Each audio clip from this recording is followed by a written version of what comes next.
Today, we will examine the PM Cares Fund, not emotionally, not politically, but through the lens of constitutional principles. In recent discussions, questions have been raised regarding the PM Cares Fund and its accountability framework.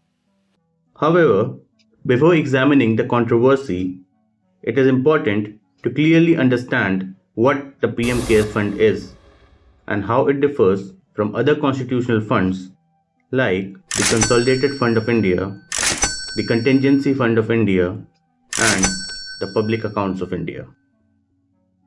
The PM Cares Fund was set up in March 2020 during the COVID-19 pandemic. It is registered as a public charitable trust under the Registration Act of 1908. The Prime Minister is the chairperson of the trust. The Defense Minister, the Home Minister, and the Finance Minister serves as the ex officio trustee. Now, to understand its uniqueness, let us compare it with other constitutional funds. As you can see on your screen, the first three funds are constitutionally created under Article 266 and Article 267. Money in the Consolidated Fund represents core state revenue. No rupee can be spent without parliamentary approval. The public account contains money the government holds in trust, such as provident funds. The contingency fund is an emergency advance mechanism, but even that requires later parliamentary approval. In contrast, PM Cares Fund is structured as a public charitable trust, funded by voluntary donations, and its audit is conducted by private auditors. This structural difference is central to the entire debate. Now let's move to the transparency concerns. The first concern is the scale of the fund collected. According to publicly released annual reports and as reported by the Indian Express, the total balance at the end of March 2023 stood at 6,283 crores. This indicates that the fund continues to hold a significant corpus. Because the scale runs into thousands of crores, the debate shifts from being symbolic to structurally significant in public finance discussions. The second concern is trusteeship by constitutional functionaries. Because holders of high constitutional offices manage the trust, critics argue that public accountability standards should apply. The third concern is its audit structure. Unlike the constitutional funds, the PMKS is not audited by Comptroller and Auditor General of India, but by private auditors. This has raised questions about the level of independent public scrutiny.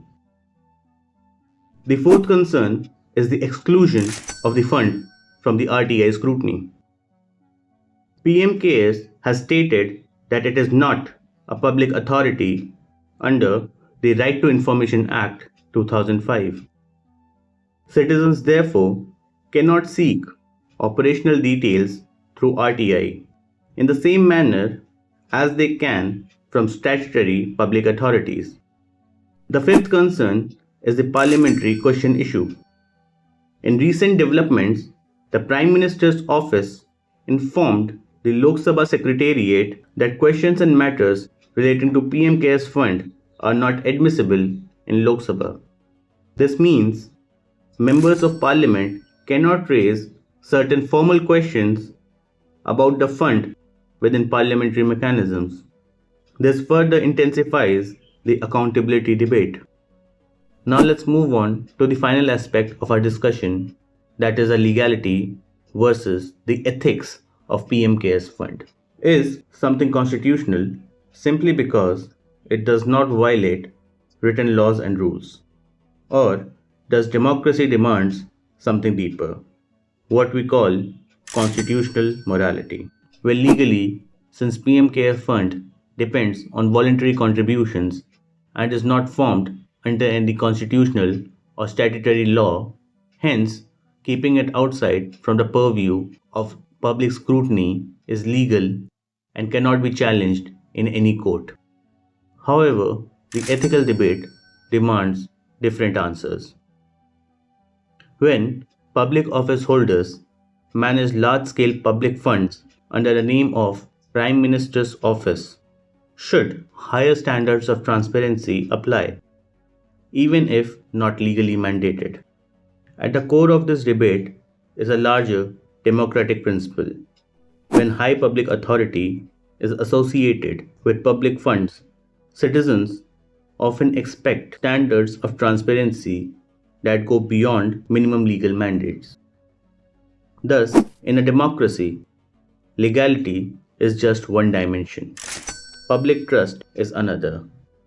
The real debate, therefore, is not merely whether something is constitutional or not, but whether it aligns with the constitutional morality, that is, the spirit of accountability, transparency, and the trust that sustains democratic governance. Please feel free to share your opinions in the comment section. Until then, please like, share, and subscribe.